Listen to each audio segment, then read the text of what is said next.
What's up, Yinzers, Yinzettes? Welcome to the latest edition of Pucks Net, where we're going to give you the latest downtown breakdowns. And there's a lot going on this week, being that this Friday is the NHL trade deadline. And the Penguins figure to be very, very active this week. And as you may have noticed, Hannah Kirkel is not with me today. I'm also not in my studio. My dog's also crying in the background, but I am joined by Hunter Hodies of the Locked On podcast. Hunter, thanks for coming on. Yes, I'm not Hannah for today, but I appreciate you bringing me on. I know it was a little last minute, but hey, I'm always down to jump on and talk a little bit of hockey for however long. Awesome. Well, thank you. And this one won't be super long, guys. We'll have another episode for you on Friday. Typically, we release podcasts on Wednesday, but we just had a few difficulties today. So we're just going to get right to it. So it's been a pretty active trade deadline so far. We're seeing some pretty crazy returns. So just what are your thoughts on some of these crazy returns so far? Yeah, I mean, this is a pure seller's market. I mean, there's really not too many big time sellers. Obviously, the Penguins are one of them. We've obviously seen them do the Pettersson deal with O'Connor, but hasn't really done too much business otherwise. I thought today they were going to do a little bit of something. Right now it's about 6:30 Eastern time, so still a little bit of the time today, but I still think he's going to be fairly active, if not tonight, then potentially tomorrow, just because they play in Vegas. Kyle Dubas, that is for the Penguins. They play in Vegas on Friday. If they move players out, they want to be able to bring in someone that can probably play right away that night, Kelsey, whether it's someone that's coming in via another team or whether it's someone coming in from Wilkes-Barre, all that stuff. So I think they're going to want to get this done sooner rather than later. But you saw the Yanni Gourde trade with Bjorkstrand going from Seattle to Tampa. I mean, that's just an insane price. But I like it for both teams because Seattle gets some much needed assets in return. 2 extra first-round picks. They're really trying this retool/rebuild as well. I think they're still not quite there yet. They need more stars, I feel like, in that lineup, in my opinion. But I also really like this for Tampa because before this trade, they had a disgusting top line, a decent second line, but honestly, not too much else after that. Now, with Gordon Bjorkstrand, you have still have that dominant top line, a really good second line now, and now your third line can be really good with Yanni Gourde down there, and we've seen what he can do at Tampa Bay for a while before he left. So, Tampa's all in. Like, they have no reason not to be. When you have players that are still in their primes, well, Kucherov is still very much in his prime. I think Gensel is. When you have Vasilevsky playing at a 924 level, you owe it to those guys to go all in while they're still playing at that high of a level. You have Victor Hedman still playing very well. I know he's a bit older now, but they're all in. Like, this is a classic Tampa Bay move. It doesn't matter how many picks it takes. It's like the meme, F them picks. I don't know if I can cuss on this podcast, Kelsey. I'm sorry, but that is literally what Brisbois does. He says F them picks, and they're all in. This is a wide open conference, so why not? Yeah, I agree with you. And as you said, it's a seller's market. It's kind of insane, actually, what some of these players are going for. And it kind of makes you maybe rethink some of the Penguins, tradable assets too. Because you think of a team like Tampa, and I know you were mentioning that they're all in. I personally think that would be a pretty decent fit for Matt Grzelcyk. I think they could use just another guy to help man their power play. It's already ranked 6th in the league, but they could use someone else on their second power play unit. There's never enough power play guys for a team. So, and I think, honestly, Grzelcyk's blowing his previous career offensive highs out of the water this year. Regardless of his shortcomings defensively, I think he could do a pretty decent job on that third pairing in limited minutes. So, I think that's maybe a team to watch, but you said it. These teams are going all in, and if they're going to be overpaying for a lot of assets, it really kind of makes you rethink what the Penguins situation is with some of their players, and they might be getting some better returns than we anticipated too. Yeah, before today, I kind of scoffed at the idea of Matt Grzelcyk bringing a second round pick back, but heck, you see some of these returns, it's like, hey, maybe you can try to squeeze a second round pick out of a sucker for Matt Grzelcyk. I still think maybe it's more unlikely than it is likely, but hey, you never know, especially with how these prices are right now. You saw Seth Jones go to Florida first round pick Spencer Knight going back to Chicago. I actually think Chicago did really well with that return, by the way, as good as I Yeah. think they could for Seth Jones. I know they're retaining a bit for a while, which is annoying, even though the cap is going up, but I still think they did a fairly good job with that return. A rare W for Kyle Davidson, because I don't really think he's that good of a general manager. But, I feel like it's going to start heating up a bit more, especially on Thursday. I feel like this week it's been kind of quiet. Like you saw a lot of the big blockbusters, a few weeks before the deadline, Kelsey. Now this week, it's kind of quiet because not a lot of pure sellers. I think some teams are still trying to figure out what their overall plan is. Again, you saw that big Tampa trade today, but is there going to be anything else that we get today? Anything else on Thursday? Usually the day before is also a pretty big day for trades, because some teams don't want to wait until that final day. But I have a feeling we might be in line for one of the better deadline days in a while, because it feels like we've had a lot of duds for deadline day because all these teams want to get their business done before. But this week especially, you're not really seeing that too much. So hopefully this means we get a really good trade deadline this year. I agree. And, you got to keep an eye on Mika Rantanen still, too. Yep. I mean, I still think maybe that's a situation everybody's already overpaying rather, but that could be a situation where he might still be holding up the market again. Same with the Islanders, too. You don't know what Lou Lamoriello is ever doing. He keeps so many secrets up on Long Island. I would trade both Nelson and Palmieri if I were them, because I don't think they're a playoff team and they're kind of stuck in neutral right now. But I have a feeling that's also kind of holding up the market as well, because those are two good players. Nelson can play in your top six. Palmieri is a good middle six player, can play on your third line. There'll be a lot of interest in those two guys if they do make them available. So I do think that's kind of holding things up a little bit.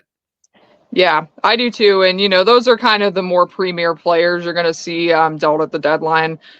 So might be holding up even deals for guys like Anthony Beauvillier, other, Penguins forwards that might get some attention if those guys are off the market.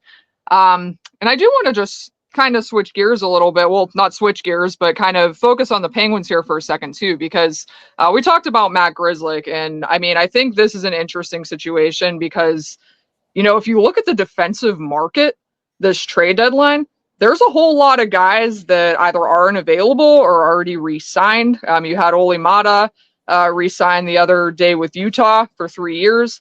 It appears, Ivan Provorov probably isn't going to be on the trade block anymore, just because Columbus is contending. So if you really get down to the nuts and bolts of this, realistically, Grzelcyk is one of the best defensemen left on the market. So where do you think maybe, and that's crazy to say, but you look at this market and that's the truth. So do you have anywhere else in mind? I mentioned Tampa. Do you see him kind of fitting anywhere else? Edmonton would make a little bit of sense if Stan Bowman wants to go down that road. I think they could potentially use another left shot D on the left side, also someone to quarterback their second power play unit. You're not going to take Evan Bouchard off their top unit with how good he is at moving the puck in the offensive zone. Yeah, he gives it back defensively, but they use him at the top power play. They give him top pairing minutes, but I could see Edmonton potentially. Winnipeg also intrigues me a bit. Kevin Cheveldayoff, he's also been a bit quiet so far. I know he may not want to risk messing up the team chemistry, but if I'm them, you got to go all in. I think this is the best Winnipeg Jets team in several years, honestly.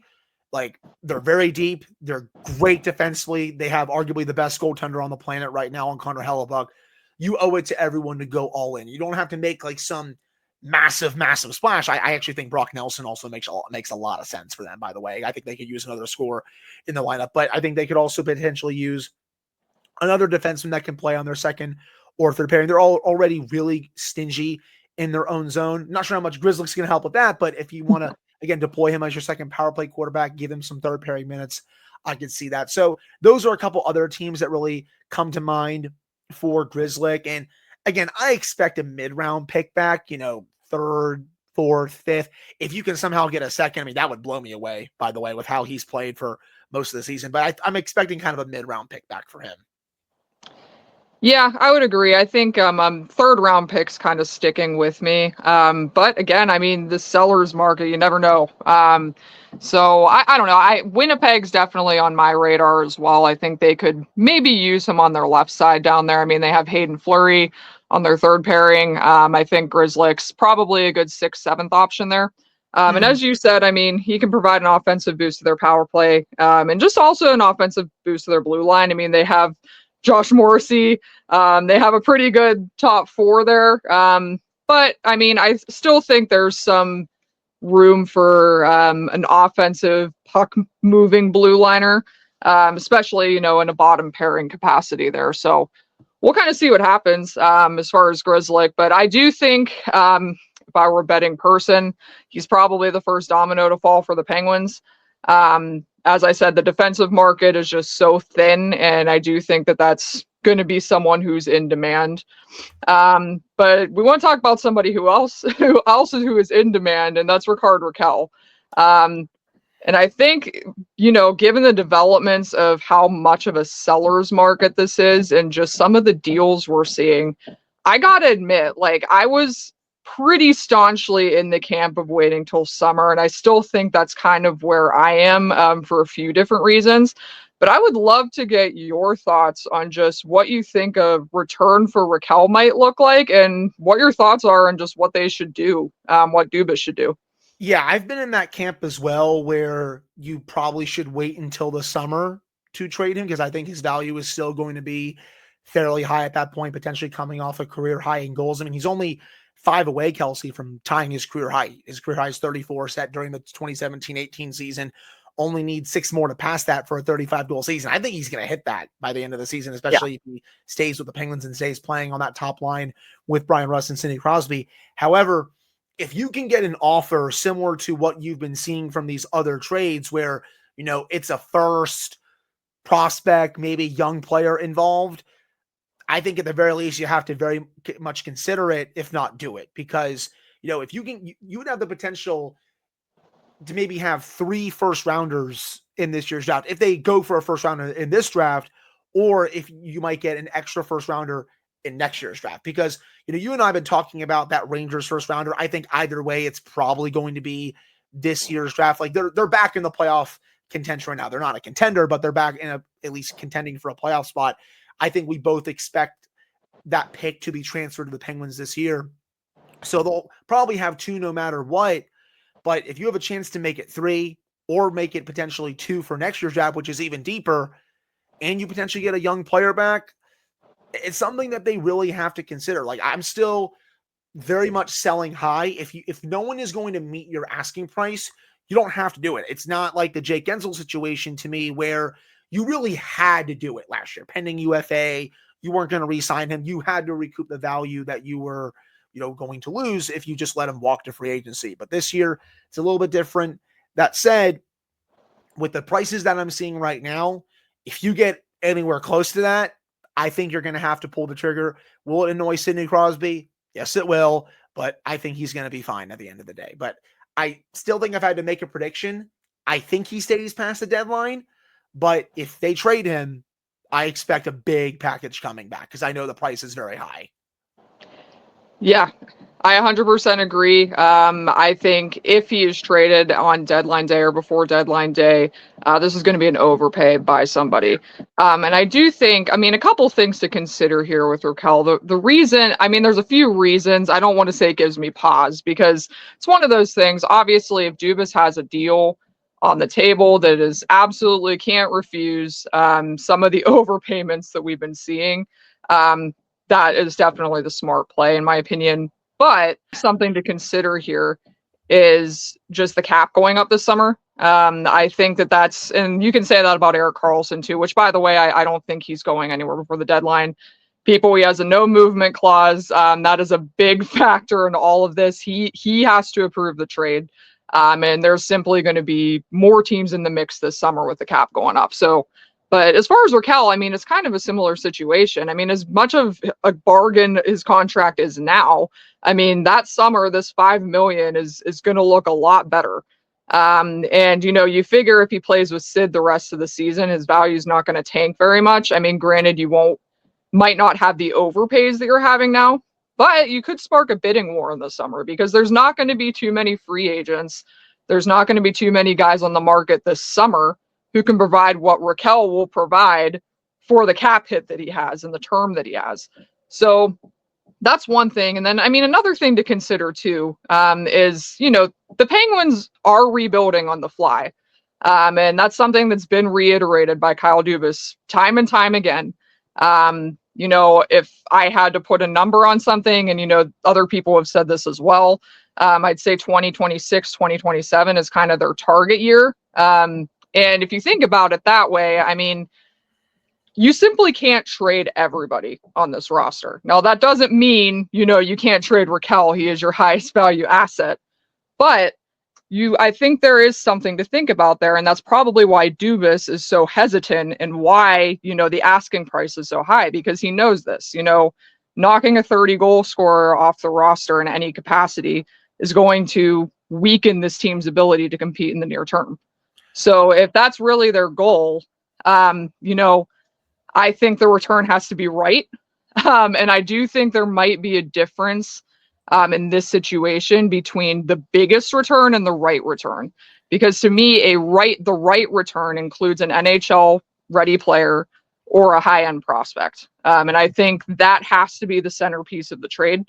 And if you're looking at some of these contending teams right now, I don't think there's too many that are going to sacrifice a young player. I'm not saying there isn't any, but it's hard to see a team in contention making, a deal to send away a young player like that. So it gets tricky.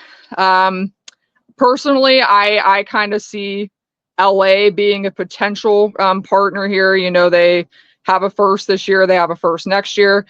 You package that with a guy like Jordan Spence, a young defenseman. I think that's probably a pretty good play. But if you're not getting that kind of return for him, if you're not getting that prospect, if an NHL ready player isn't the central piece of this trade, I think it's best to wait. But that's just me. Yeah, I'm with you. I think also Brant Clark from LA as well. I would cry if they got him along with a first or something like that. Like, that's someone that could also be a potential centerpiece of a trade, because, Rob Blake is also a bit desperate. I think he knows that if his team doesn't go on at least a small deep run this year, I think he knows his job could be on the line. Like, I know we might be in the line for Edmonton, LA, round 5,000, because they've played almost every single year for the last few years. But I think there comes a point in time where LA needs to take that step forward. You can't just keep losing in the first round, and keep trying to repeat that every year. Eventually, you're going to have to break through. Yeah, I know you got to beat good teams in the playoffs. Well, every team has to. So I think Dubas could be able to potentially take advantage of a team like the Kings, because Rob Blake is kind of feeling the pressure a little bit there. And Brant Clark, that's someone who could play right away, plug and play for the Penguins defensive group. And that's someone who I would really want to see more of as this defensive group tries to get a bit younger going forward, because, as a whole right now, the defensive group, it's not good, and B, it's also really old when you look at a lot of the other defensive groups in the NHL. But yeah, again, I know some people are like, well, why hasn't Dubas done anything? Why hasn't he done anything? I think he's just trying to get this right. Like, he wants to get this right more than anything, and not try to rush any of those moves. I mean, going into today, like, I had a feeling that he was going to be a bit active, just because they don't play till Friday. Like, this seems like a great day to do it. Again, it's almost 7:00. Hasn't done anything yet, but he's biding his time. He's probably been taking calls out all day on a few of his players. So I'd rather he get this right than he panic, rush this move, and then he doesn't get the right return at all. I still think it's going to be a big return for Raquel if he does it by Friday, but again, I just want him to get this right. And then for Beauvillier, they're probably looking at a mid-round pick for him, something like that. 13 goal scorer for the Penguins this year. He can help in the bottom six. And then I also won't be surprised if Achari gets moved, Kelsey. NHL GMs, they love that kind of player come trade deadline time. Someone that can play on your fourth line, kills penalties, chips in every now and then, hard-nosed player to play against.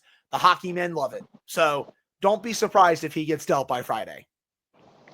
Yeah, I agree with you. And just a little note there on Achari too. I mean, this is the type of player, a playoff team loves to have on their roster, because he's the guy that's willing to throw the body. He leads the team in hits. I think he has 138 last time I checked.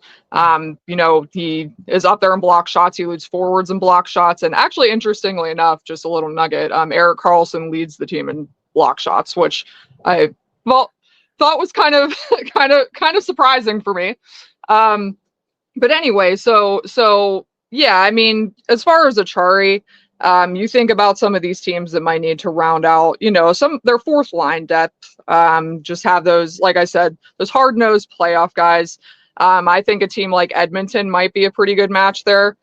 They could use a guy like him on their fourth line. I think you think Toronto, maybe a reunion there. So I think there's, enough teams out there that would be willing to take on his contract. I mean, it's a small enough cap hit that I don't think it's going to be a detriment to anybody for one more year.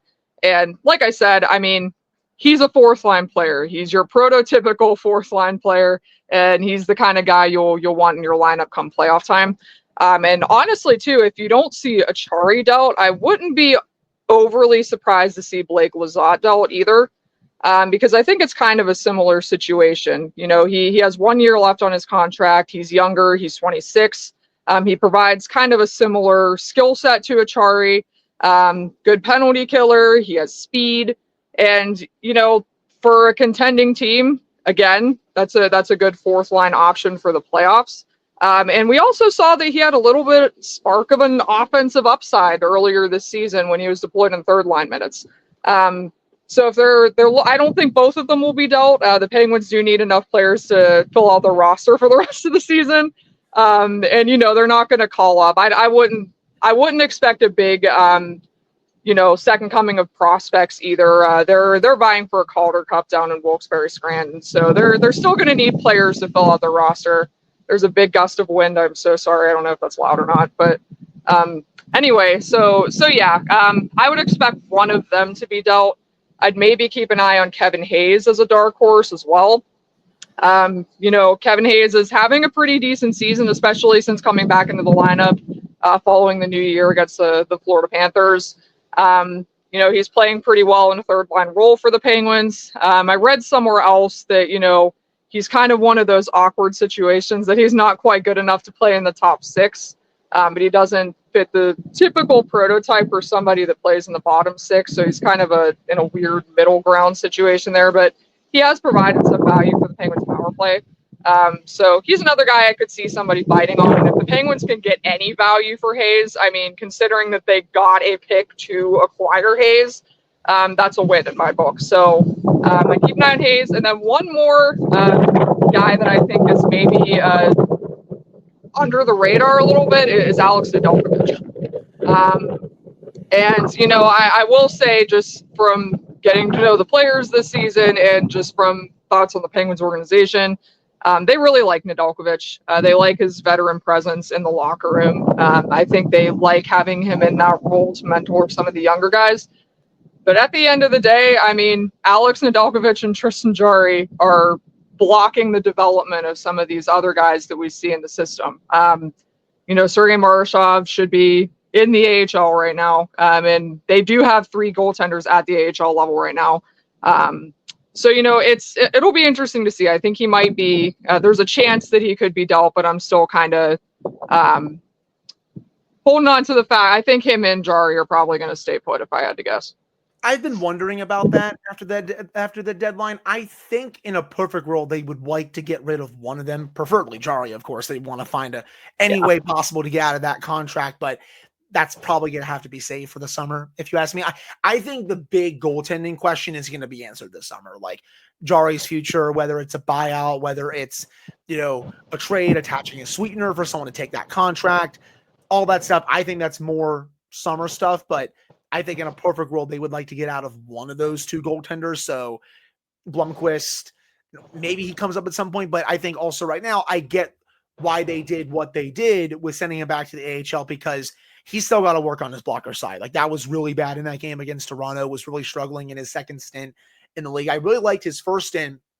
He was getting used to the NHL, but after that, like, you could tell teams were kind of targeting their spots on him. They saw a weakness and they were taking advantage of it. So curious to see what they do with that. Lizotte, when it comes to that, I think they're going to keep him. I think that's maybe someone they'll look to move next trade deadline, because you're right. Like, you still have to field a team after the trade deadline. And I've been thinking that they're going to recall at least a couple players from Wilkes-Barre, but then, you mentioned what you said with how they're chasing Calder Cup.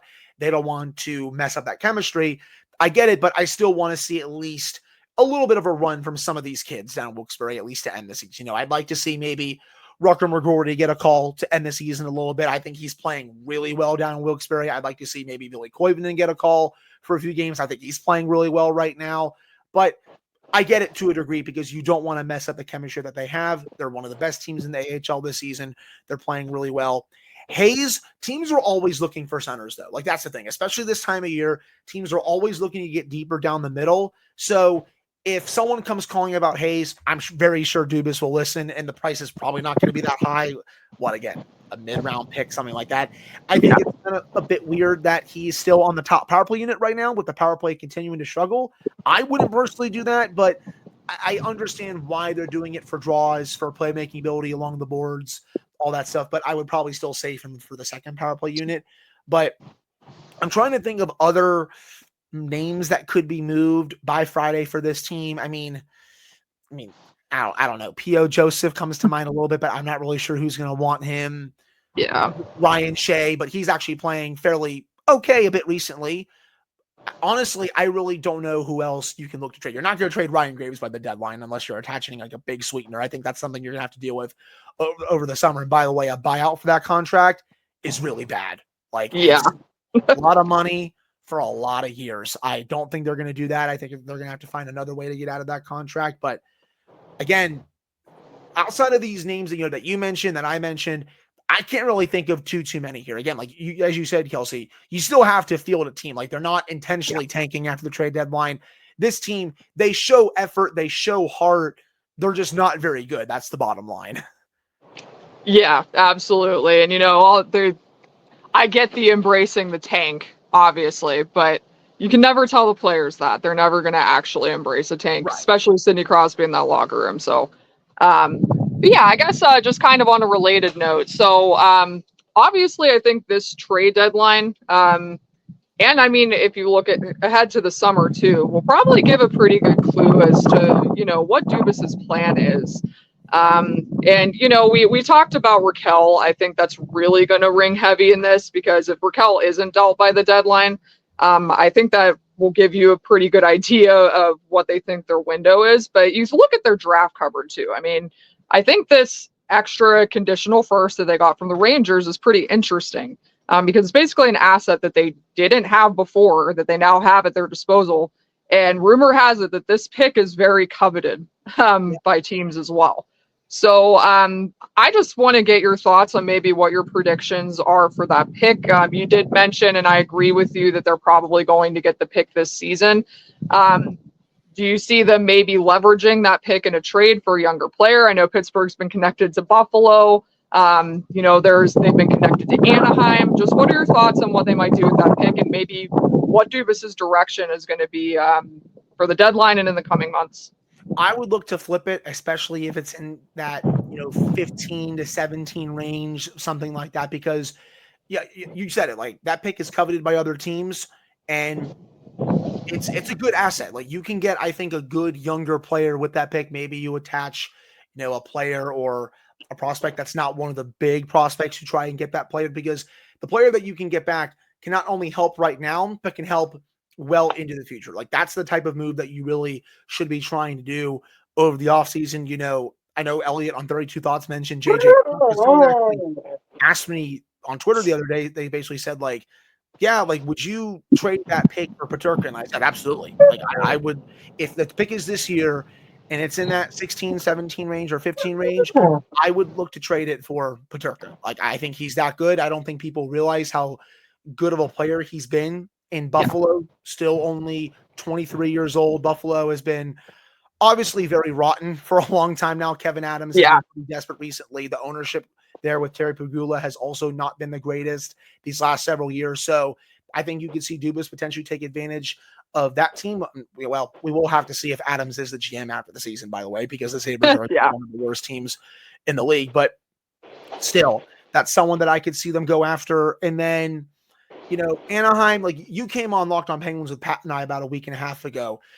They've been really scouting Wilkes-Barre, and it could have been nothing. Like, it was during the Four Nations face-off break. A lot of these trips are kind of pre-planned, like you're just seeing like players around the AHL and stuff. But it gives you a little bit of pause because like, could there be something a bit deeper there? In Anaheim, they have a lot of young pieces. Someone that comes to mind, Mason McTavish. If you can somehow pry him out of the Ducks, sign me up all day, Kelsey. Like that's someone I would also 1,000,000% trade that extra first 4 if it's this year. I think you'd have to probably do a little bit more than that. I don't think it's just going to be the pick for the player, but it's at least a starting point to try and get a player that can help you for the long haul. Like that's the type of move that I really want to see Dubas make this offseason, as well as you're probably going to see those kind of low risk moves that he can probably flip at the deadline. I think that's also a similar offseason you'll see. I don't think he's going to be insanely aggressive during free agency. There's a world where he could. Like they're going to have over $20 million in cap space. If he really wants to, he could go out there and sign a couple big name free agents, try to be like, okay, I'm going to try to get you guys to the playoffs one more time this year. But I don't know if he's going to go in that direction. I think what you're going to see is, maybe moving that pick for a younger player that can help for the long haul and kind of similar moves to last year. I still want the, overall scouting to be a bit better because I think you could have done a little bit better compared to Grzelcyk and Beauvillier. But still, I think those are the type of moves you're probably going to be seeing. Some under the radar players coming in on 1-year deals that, can help them, I guess, low key be in the race for most of the season. But the plan, I think, is, starting to make the playoffs 26, 27. That's when Gino's contract is up. I expect him to retire after next season. They're going to have even more cap space. I think it's going to be around 35, 40 million that year with all of the contracts that are going to be up. So that might be the year where he gets really aggressive and is like, okay, time to turn the page a little bit here. Sid's still on his new deal. Let's see what we can cook up here a little bit. Yeah, I agree with you. I think this is going to be another transitional year. But I do think, the cap going up is pretty interesting. And that's why I'm really keeping an eye on the Raquel situation here. Because, I think there is a world, whether or not people agree with this, I think there is a world where they do keep Raquel, into next season. Just depending on, what direction they take this summer. I mean, you take that first round pick that they acquired from the Rangers. If they can get a good young player for that first round pick and they can kind of make some moves to retool their roster enough, they might see a situation where they see value in keeping him around. And I mean, if you look at his history too, I mean, this is the player he is as long as he's healthy and as long as he's playing alongside an elite playmaking center, because his 2 other best seasons in the NHL came playing with Ryan Getzlaf. So, it's the same thing with Crosby. He'll have that value, I think, as long as he's healthy and as long as he's playing those minutes. But, I have to agree with you, though. I think what we're going to see a lot of is just, even in the case of getting Desharnais and Heinen from Vancouver, they have another year left on their contracts. I think we're going to see a lot of similar activity with those 1-year deals and trying to flip for assets. But, I mean, also, too, if you look at the Penguins draft cupboard, it's already pretty stocked. I mean, they have more picks than anybody in the next 3 years. They have 15 picks in the first 3 rounds for the next 3 years. So they're already in pretty good position, and never hurts to add more, which is what we're going to see over the next few days. But I'd be interested to see how much of that draft capital they leverage this summer, because they're not going to draft, 15 players this summer. It's just not going to happen. He's talked about that too during press conferences. He's been like, yeah, that's certainly an option. I can use some of these picks to go out and get, a couple players, I feel like, to try and add to this team. So younger players, that is. He wants to get a lot younger, and, his first priority is getting younger players to come in here who are ready to play or have already been established as NHL players, and that can help this team for a while. So, yeah, I would not be surprised if you do see multiple moves this summer where he is leveraging some of those picks to be like, okay, I have these assets, and hey, maybe he does include, a prospect or 2 in those trades to try and go get that player. But I do think that could be a big goal of his this summer. Yeah, absolutely. And especially too, if they do deal Raquel, at the deadline, they do get a first and some other, shiny assets, they might be able to leverage even more this summer. Because, 3 first-round picks in 2025 is a pretty big deal. So, it'll be interesting to see what direction they take. I do think that we could see some light on the horizon in 2026, 2027, but that obviously remains to be seen. But one thing for sure, we will definitely see a lot of activity in the next couple days. It's going to be interesting to say the least, from the Penguins front and from the NHL front as a whole. But Hunter, do you want to remind everybody where they can find you and what you're working on? Well, yeah, you can follow the Locked On Penguins podcast wherever you get your podcasts: Apple, Spotify, YouTube, Amazon Music. We're on Fubo now, by the way, if you guys want to go check that out for another video platform. I know your dog is also itching for you guys to finish up this episode here. It's okay, Kelsey. My dogs bark all the time during our episodes. They're both crazy. They love seeing the mailman and the Amazon person walk by and all that stuff. But you can follow me on Twitter at Hunter Hodies. You can follow my co-host on all social media platforms, Patrick Damp at Synonym for Wet. And we're going to have episodes tomorrow. And of course, we'll have an episode on Friday for the trade deadline. We thought we were going to have to do a breaking news thing today, but thankfully our episode today was not old news. But yeah, we do episodes Monday through Friday during the season. And yeah, we have a lot of, hopefully some good trade stuff to discuss these next couple of days. Absolutely. And thank you for taking the time to come on here. And yeah, my dog keeps crying. So he's ready to go indoors. But yeah, thank you, Hunter. Appreciate it. Give the Locked On podcast a listen if you haven't already. And yeah, we'll also have a new episode on Friday. As a reminder, I think Hannah should be back on Friday, but we thank Hunter for his time and for joining us today. So thank you guys. Give us a listen and stay out of trouble, Nat.